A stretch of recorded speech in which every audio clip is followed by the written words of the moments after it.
Сәлеметсіздер ме, құрметті оқырмандар? Бүгін мен сіздермен бірге 18 қыркүйек есте қалар оқиғалармен бөлісетін боламын. Бүгін бүкіл әлемдік суды мониторингілеу күні. Американың таза су қорының бастамасымен 2003 жылы адамдарды су ресурстарын ластанудан қорғау туралы хабардар болу үшін бекітілді. Сондай-ақ бүгін халықаралық электронды кітап күні. Электронды кітаптардың, аудио кітаптардың, музыка және видеолардың цифрлық дистрибуциясымен айналысатын Overdrive америкалық компаниясының бастамасымен жыл сайын атап өтіледі. Компания 1986 жылы құрылған болатын. 18 қыркүйек Қазақстанда болған есте қалар оқиғалармен бөлісіп кетсек. 1975 жылы Алматы облысында Қазақстан нарығында фарфор өнімдерін шығаратын жалғыз кәсіпорын Қапшағай фарфор зауыты іске қосылды. 1992 жылы Қазақстан Республикасының президенті Нұрсұлтан Әбішұлы Назарбаев Қазақстан Республикасы министрлер кабинетінің жанынан Қазақстан мемлекеттер телерадио компаниясын құру туралы жарлыққа қол қойды. Президенттің өкімімен Қазақстан мемлекеттік телерадио компаниясының төрағасы болып Шерхан Мұртаза тағайындалды. 1998 жылы мемлекеттік қызмет істері агенттігі және мемлекеттік қызмет академиясы құрылды. 2006 жылы Алматыда 1986 жылғы желтоқсан оқиғасының 20 жылдығына арналған тәуелсіздік таңы ескерткішінің салтанатты ашылу рәсімі өтті. Оған мемлекет басшысы сондай-ақ белгілі қоғам қайраткерлері, 1986 жылғы желтоқсан оқиғасына қатысушылар, желтоқсан қозғалысының мүшелері, саяси партиялардың, қоғамдық ұйымдар мен ұлттық мәдени орталықтардың өкілдері қатысты. 2014 жылы Алматы облысында халықаралық бокс қауымдастығының дүниежүзілік бокс академиясы ашылды.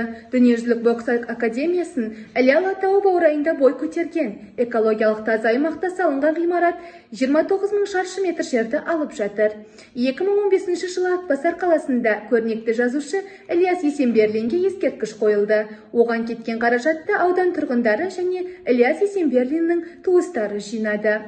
2016 жылы мемлекет басшысы елбасы Нұрсұлтан Назарбаев өзінің жеке домбырасы мен есім аңызға айналған қазақ күйшісі Дина Нұрпейісоваға арналған дала әуендері мүсінін Алматы қаласында орналасқан мультимедиялық дәстүрлі музыка орталығына тарту етті. 2016 жылы Алматы қаласында жаңа Алматы арена мұз сарайы ашылды.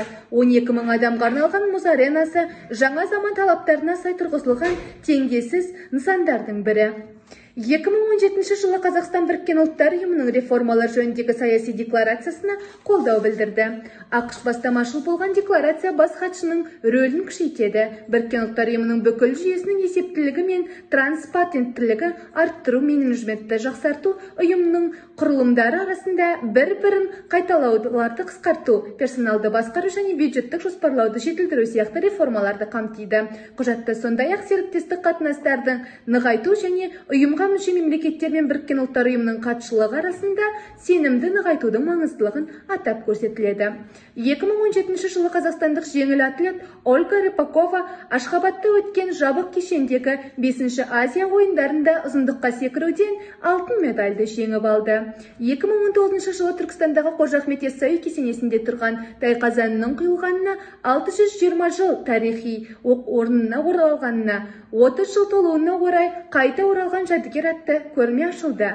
Қожа Ахмет Яссауи кесенесінде сақталған орта ғасырлық тайқазан 620 жыл бұрын, яғни 1399 жылы Түркістаннан 25 шақырым жерде орналасқан. Қарнақ елді мекеніндегі Тұранның билеушісі Әмір Темірдің бұйрығымен Әбділ-Әзиз Шарафуддин Тебризи шебердің ұстаханасында құйылған. Аталған көрменің экспозициясына 50-ге жуық жәдігер қойылды. Олардың қатарында орыс саяхатшысы Николай Кунның альбомындағы 1864 жылғы фотосуреттер мен 1935 жылы тайқазанды Санкт-Петербургке алып бара жатқандағы мұрағаттық суреттер бар. Эрмитаж музейінің экспозициясында қойылған бірегей фотосы және 1989 жылы Эрмитаж музейінен тайқазанды шығарып жатқан сәтінің мұрағаттық суретінде кездестіруге болады. Сонымен бүгінгі 18 қыркүйекке арналған атаулы күндер айтары өз мәресіне жетті. Сіздермен келесі дүйсенбі кездескенше аман сау болыңыздар.